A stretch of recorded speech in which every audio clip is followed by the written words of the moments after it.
This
is a battlefront.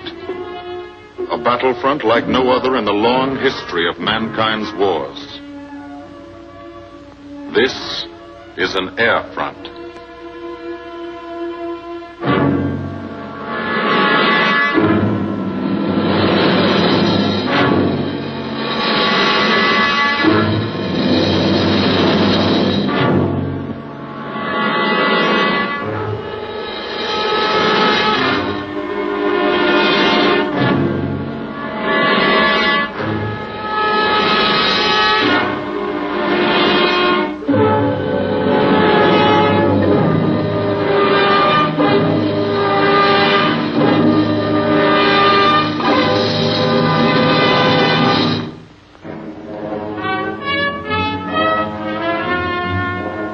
The working day begins, as it will end, with the ground crews, as much a part of the fortress as her wings. If you're a mechanic, you've got your own bomber. You get attached to it. But you know when your ship goes out on a mission, you may never see it again. So you do your work as well as it can be done, perfectly. Because you wouldn't want anything to go wrong that would be your fault.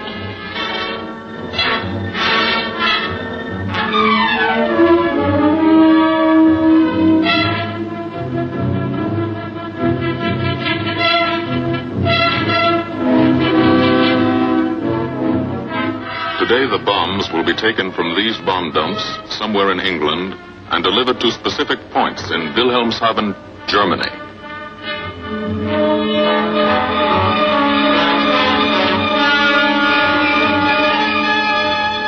To deliver them is the job of the 8th Bomber Command, just a hauling job, yet one of the most difficult and complicated of military operations.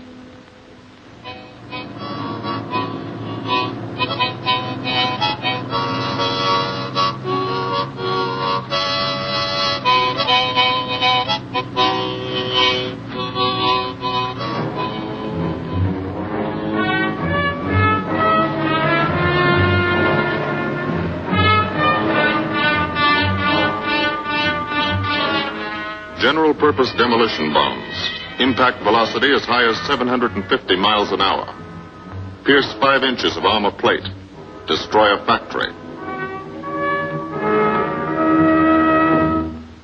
Briefing at 0800. Pilots, bombardiers, and navigators take their places. The group commander, Colonel Stanley Ray, steps up to the target map, and for the first time you learn where you're going. Sometimes your face turns white when you find out. Sometimes the feeling you won't come back tightens your insides. Not so long ago, you were sitting like this in a college or high school classroom, not listening too hard, perhaps even a little sleepy. But you listen here. And as you listen, you don't have time to think of yourself. Fear fades. You concentrate on the mission. Type of formation, assembly point, 0 hour, route to target, weather, enemy fighters, enemy flak, route back home. If forced down in enemy territory, destroy equipment. If taken prisoner, give no information. Name, rank, and serial number. That's all.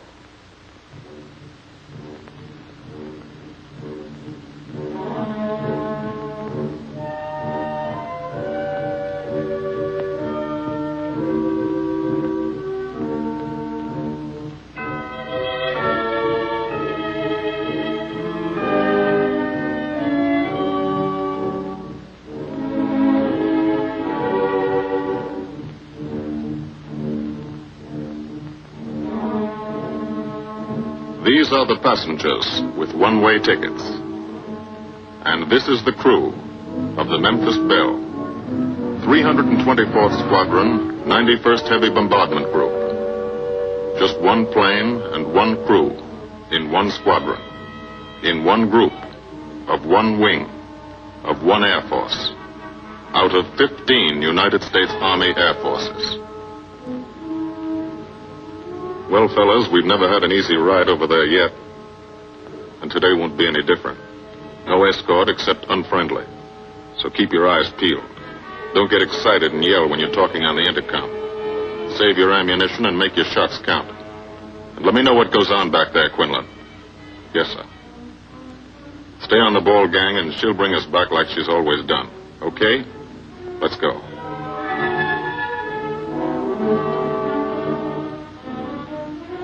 They have completed 24 missions in this, the toughest theater of air war, the big league of sky fighting. Their experience is priceless. And so, if the Memphis Belle comes back this afternoon, they will be sent to bring the vital lessons they have learned to thousands of air crew men in training at home. Home is America.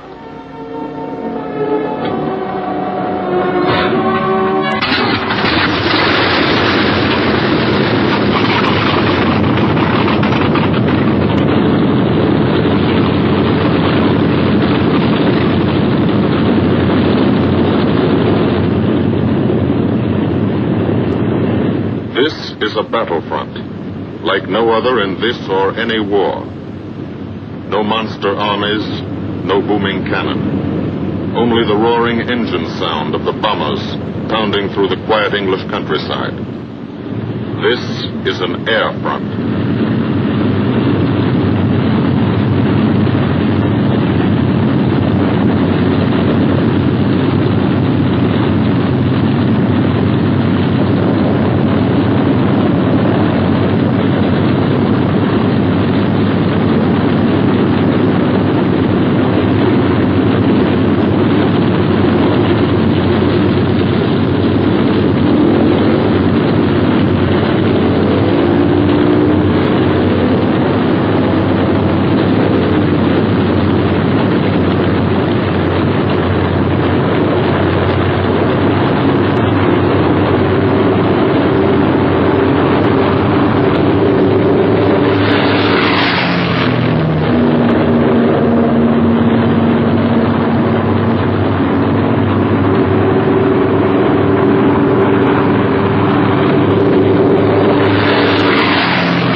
Of the Memphis Belle leave the soil of England for the 25th time. The friendly soil of England, with its ordered farms and rural hamlets, its country estates surrounded by formal gardens and well-kept parks. The England these Americans knew only from the classics they had to read in school. The England of the towns and cities, whose people have defended their island's freedom for over 1,000 years. But today, their countryside has changed. Today, their island has been converted into a gigantic bomber field, a super aircraft carrier anchored off the shores of Fortress Europe, with hangars and machine shops, with hundreds of dispersal points, perimeter tracks, and concrete runways. This is England in its 5th year of war. And this is the new battlefront, the air front, from which we seek out the enemy.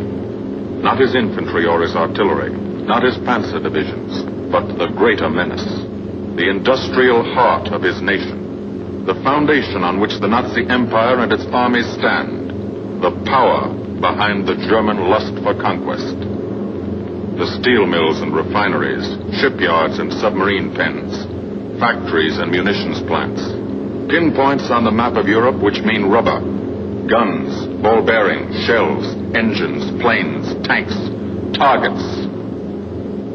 Targets to be destroyed. And these are the destroyers, each with a belly full of bombs, and 10 men like the crew of the Memphis Belle. Pilot Captain Robert Morgan, industrial engineer from Asheville, North Carolina. He's flown this ship across the Atlantic. The other pilot, Captain Jim Verinis, business administration student at the University of Connecticut. Radio operator and gunner, Sergeant Bob Hansen, construction worker from Spokane, Washington. Navigator, Captain Chuck Layton, chemistry student at Ohio Wesleyan. Engineer and top turret gunner, Sergeant Harold Locke, from Green Bay, Wisconsin. Used to be a stevedore. Besides keeping the Belle in order, he covers the sky above. Tail gunner, Sergeant John Quinlan of Yonkers, New York. Clerked for a carpet company, but he quit December 8th, 1941. Ball turret gunner, Sergeant Cecil Scott. Firstman for a rubber company in Rahway, New Jersey. Pilot to crew, 10,000, put on oxygen. They're climbing higher now, 300 feet a minute. The strain on the planes and on the men is mounting.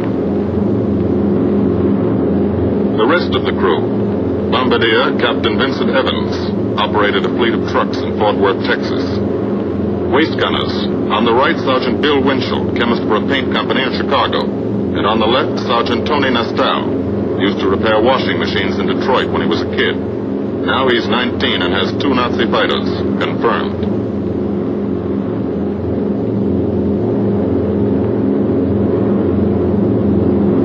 It takes all of a pilot's strength to keep a 30-ton fortress in tight formation. But the formation is the bomber's best defense against enemy fighters. The planes are deployed to uncover every gun, stepped up and down, echelon to the right and left. Arranged to overcome the danger of gunners firing into friendly ships. Arranged so concentrated cones of fire from the caliber 50 machine guns cover the sky for 1,000 yards in every direction.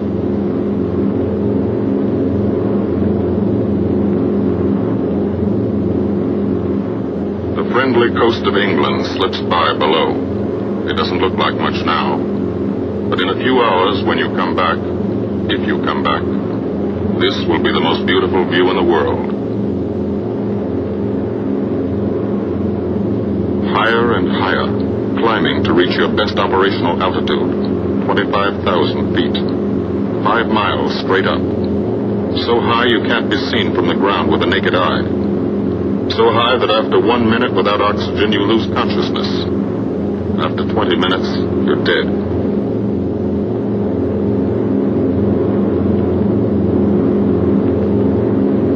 Now to the target, you go about your routine duties, plot your course, check your equipment, and wait, and think. Higher and colder. Temperature, 40 degrees, below zero. Take off your glove and you lose some fingers. You look out at the strange world beyond. reflections in plexiglass, like nothing you ever saw before, outside of a dream.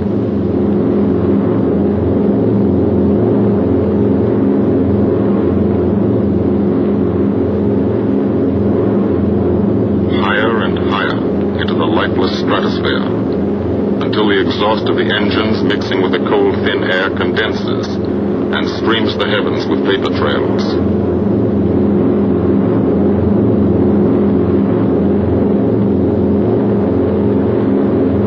To the men in the ships, they're far from beautiful, for they point like beckoning fingers to the formation, signposts in the sky for the enemy to spot us.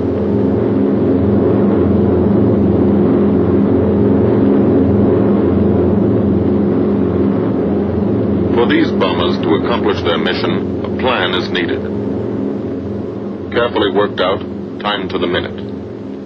The job is to bomb Wilhelmshaven effectively and economically.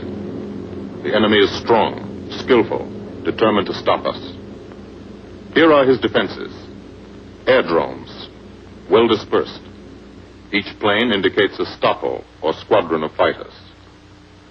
Heavy anti-aircraft, highly trained and accurate, all along the coast and defending his vital installations. Radar to warn him of our coming. Here is our plan to divide his defenses and weaken his opposition. At 13:30 hours, shortly after takeoff, 6 groups of planes will be heading toward the enemy coast from 6 directions. The Blue Force, 100 B-24 Liberator 4-engine bombers. The White Force, 300 B-17 Flying Fortresses. The Green Force, 300 B-17s with an escort of 6 squadrons of P-47 Thunderbolts. A force of B-26 Marauders, twin-engine medium bombers with 6 squadrons of RAF Spitfires escorting. Almost 1,000 planes and over 8,000 men in the air. The enemy alerts all his airdromes. But which is our main force? What are our targets? Where should the Nazi controllers send their fighters? It's our job to make them guess, and guess wrong. A half hour later, at 1400 hours, the Blue Force will be heading east across the North Sea, with the White Force following. These enemy fighters are tied down, waiting to meet them, and will not be able to attack the Green Force. These fighters must come up to attack the Green Force, and thus will be no threat to the Blue and White Forces. The B-26s and Spitfires will bomb and strafe a key rail junction, diverting these 6 Stoffel and preventing the enemy from concentrating too many fighters on the Green Force, which is scheduled to bomb an aircraft factory at Hanover. At 14:30 hours, the Blue Force will threaten this entire coastal area of northwestern Germany. Which target will it be? Flensburg? The Kiel Canal? Or will it turn suddenly and bomb Hamburg, Wegersack, or Emden? Actually, it carries no bombs at all. It's a decoy and keeps the fighters from the northern area busy while the White Force, the main effort, heads for the submarine pens of Wilhelmshaven. At 1500 hours, while the White Force is over its target, only a fraction of the available German fighter strength of the area can intercept it. Because of the Blue Force diversion and the simultaneous bombing of Hanover by the Green Force. This is the plan of battle for today, drawn up by the Combined Operations Planning Committee and approved by the Commanding General. The White Force, lead group, low squadron. We've crossed the invisible line of enemy radar. The Hun is expecting us.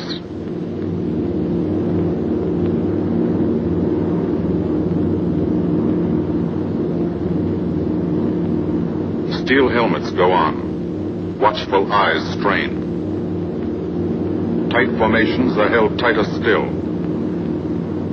Tense gunners more alert because here it comes. The enemy coast. From up here, it looks the same as any other. Houses, roads, green fields, factories, waterways. But they are the houses and fields of those who invade and oppress. They are the factories and roads of the people who twice in one generation have flooded the world with suffering. Suffering in such quantity as the history of the human race has never known. Brought torment and anguish into countless American homes. Gold stars and telegrams from the War Department.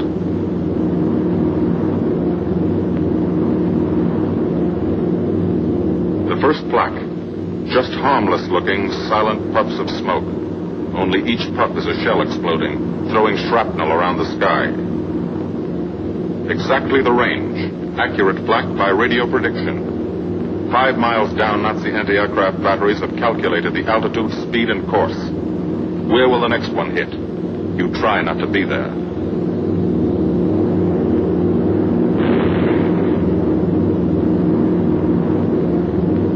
The docks and submarine pens of Wilhelmshaven. Approach to the target starts. No smoke screen can protect it.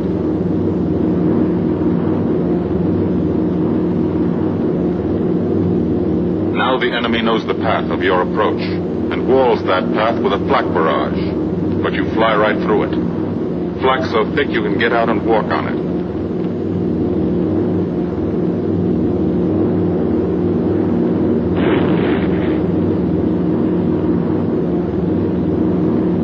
Morgan changes course every 15 seconds. Evasive action to confuse the flak batteries. Bomb sights set for correct altitude and speed. Bomb bay doors open. The bombing run begins. Pilot to Bombardier. Okay, Vin, you've got it. Now Evans flies the Memphis Belle, controlling it through the bomb sight. And now we are most vulnerable. Committed to our bombing run, we can't dodge flak or fighters. Here's the first.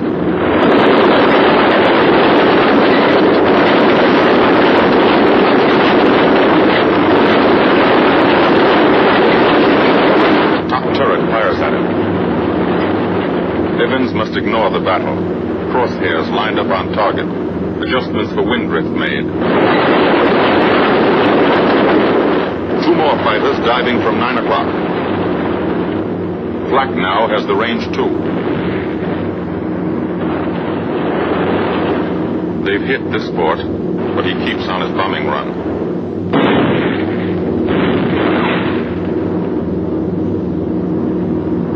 As lead bombardier, Evans' aim must be good.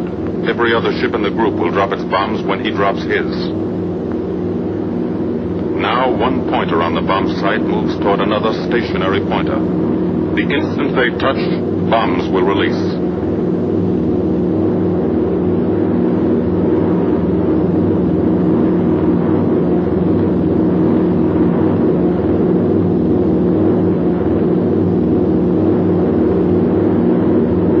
They touch. Bombs away.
Half of the mission is over.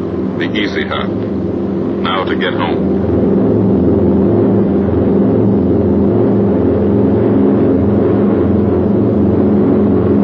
The flak stops. That means fighters out there somewhere. A Staffel lurking behind that cloud, or hiding up in the sun where the glare blinds you. and you can't see them, waiting to dive down on you. Fighters at 6 o'clock. This is what a gunner sees. A speck in the sky. That's a fighter. And then a blink. That means he's firing at you. 2,300 rounds a minute.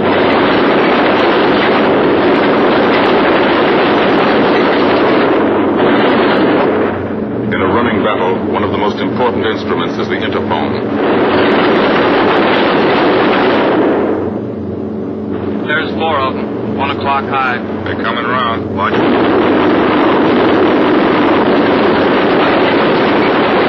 Sioux fighters 6 o'clock up, coming in. Diving out, Chief.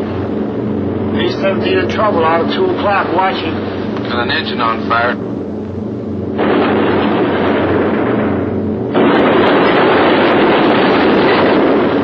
There's 2 more diving through the 94th. 3 planes, 9 o'clock, coming around.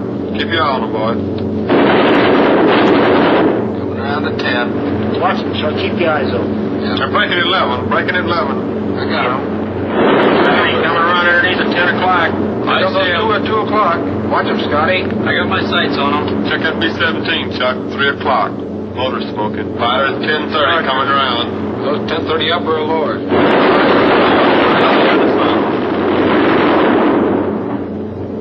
B-17 out of control at 3 o'clock.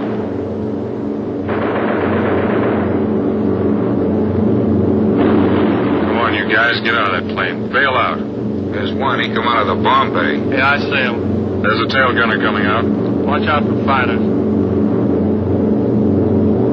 Keep your eye on them, Bill. See any parachutes, Quinlan? 2 parachutes. So black at 9 o'clock. 8 men still in that B-17. Come on, the rest of you guys. Get out of there. Come on, Bill. So far, there's 3 more shoots. Flag, 11 o'clock. Fighters 6 Heavy o'clock. 109 at 3 o'clock. Keep after him, would you? I see him. I'm on him. Come on, you son of a bitch.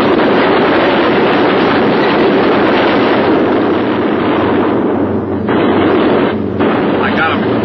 Confirm that fighter. He got him, Chief. Look, he's bailing out. Damn it, don't yell on that intercom. Fighters, 10 o'clock. Watch those 2 at 12, Ben. They're coming in. They're coming in, Scotty. Get that ball turret on him. Save the ammunition as much as possible.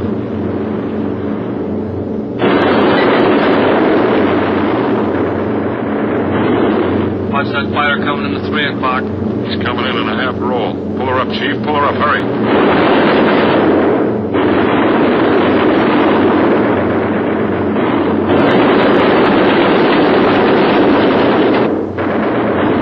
This fortress is hurt. Engine on fire, losing airspeed and altitude. Drifting into the flak, alone and helpless. A straggler. In a minute, Nazi fighters will swarm in like buzzards for the kill. You can watch, but you can't go down to help. You keep your formation.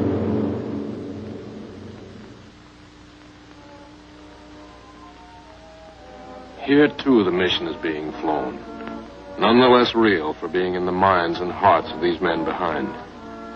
Ask anybody who's been to a field in England, or anywhere else our bombers are based, and he'll tell you that there's drama here, too. Waiting to see who's coming back. To watch them, you might not realize how tense these ground crews are. But they are tense, and plenty worried. In Air Force talk, this waiting is known as sweating out the mission. These men know the flight plan.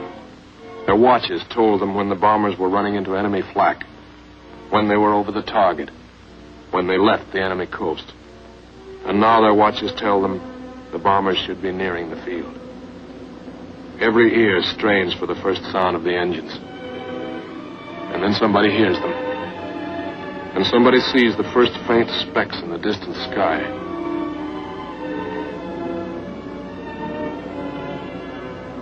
Every face turns to see and count. The watchers try to read the numbers on the ships.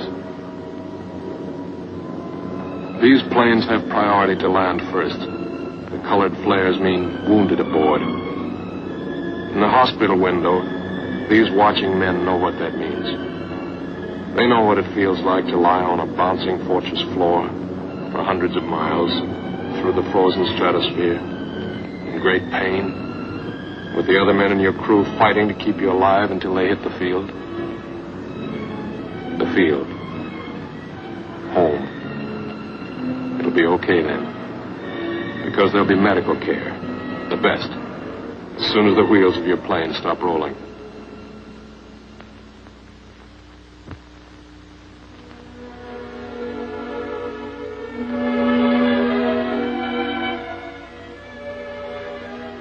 Head wound. Concussion. 20-millimeter cannon shell exploded in his radio compartment. Shock. Internal injuries. He'll be all right, though. Flak burst scattered flying shrapnel. He's full of steel splinters. This pilot's leg is not a pretty sight. Neither are the docks at Wilhelmshaven. These men will all get the Purple Heart. And this man, too. Posthumously.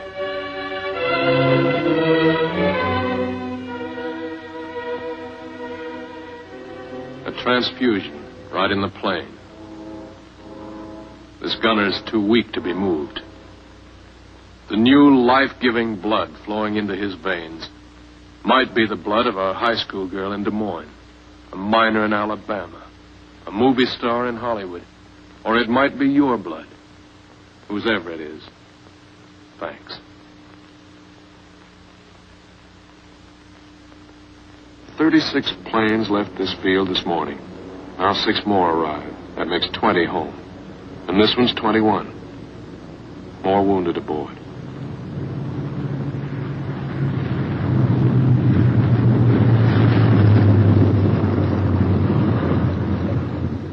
.22. Coming in with his left inboard engine dead.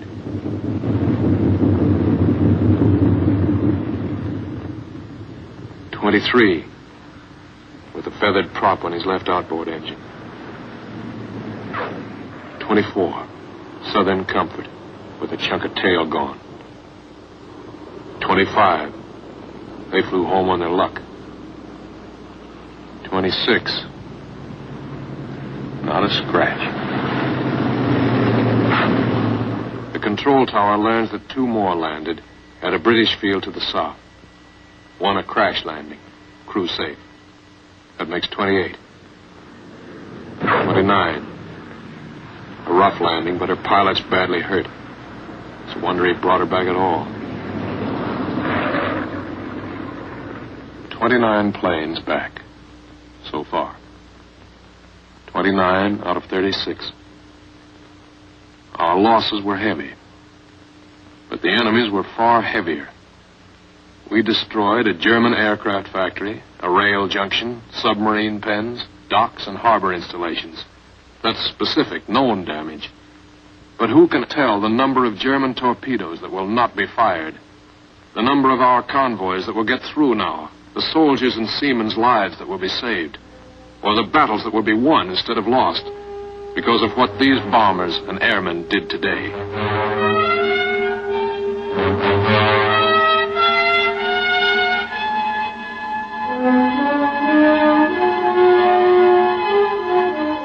Pilot and tail gunner.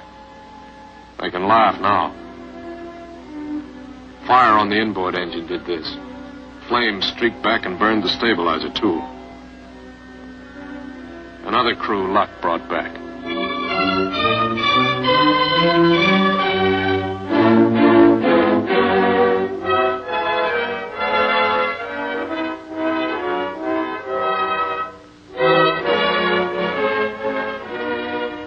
Here's old Bill. A pretty good airplane when it took off. Lost its nose. Lost its navigator.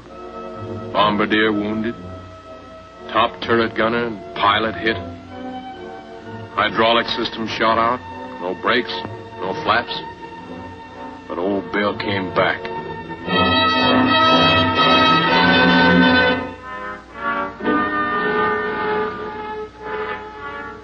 Now, among the returned crew members, talk flows like a river. Talking out every detail of the mission. These are the faces of combat. Faces of Americans who have watched their comrades die. Faces that can never forget the enemy. And they're in no mood to have their picture taken.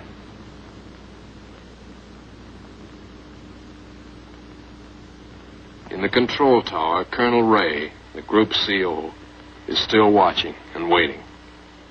And then he spots the last flight. 3 more planes. And one of them is the ship everyone has been pulling for. The Memphis Belle. The last few miles of this trip have been a joyride. The strain is over. They can leave their guns now. Now they know they're going to go home. To Spokane, Green Bay, Asheville, Detroit, Chicago, Fort Worth, and Yonkers.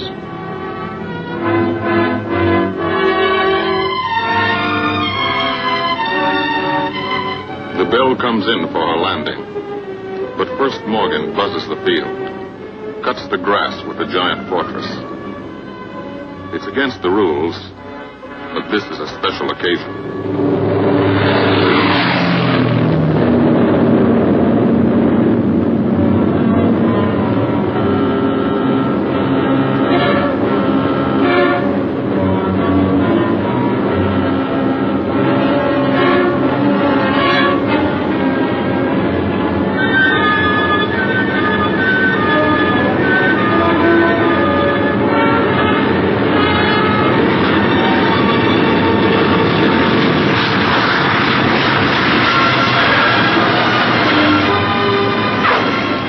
The Memphis Belle come back to the soil of England for the 25th time.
This is a day they will never forget.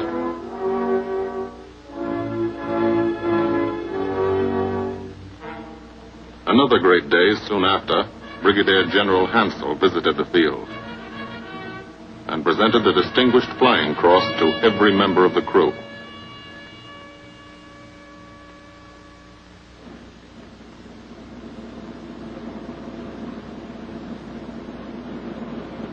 And then there was another day.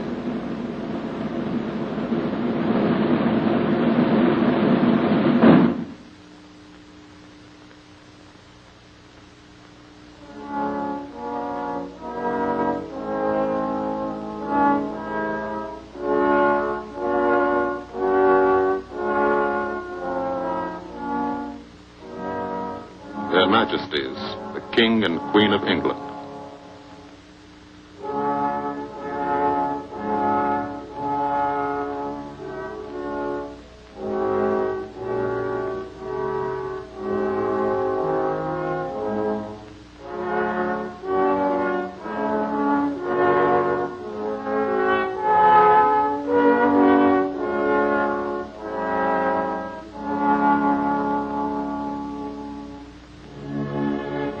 Johnny Quinlan never thought anything like this would happen to him when he left Yonkers.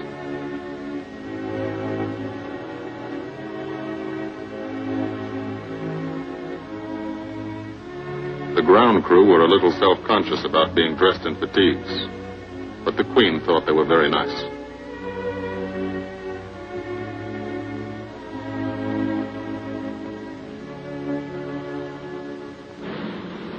Finally, 2 more visitors came. General Acre, commanding the 8th Air Force, and General Devers, U.S. commander of the European Theater. The Belle crew received them in flying clothes. as General Acre read the order for what he called their 26th and most important mission.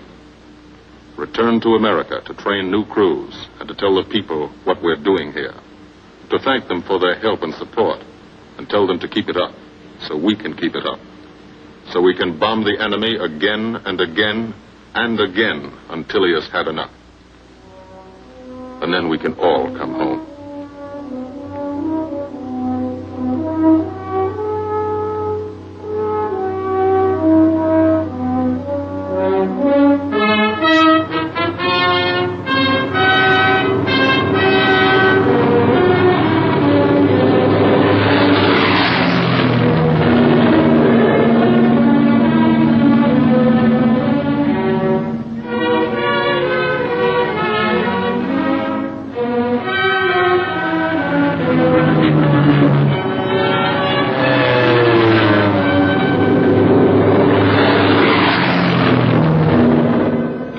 The 8th Air Force, who are now flying deep into Germany, bringing destruction to targets almost 1,000 miles from their bases.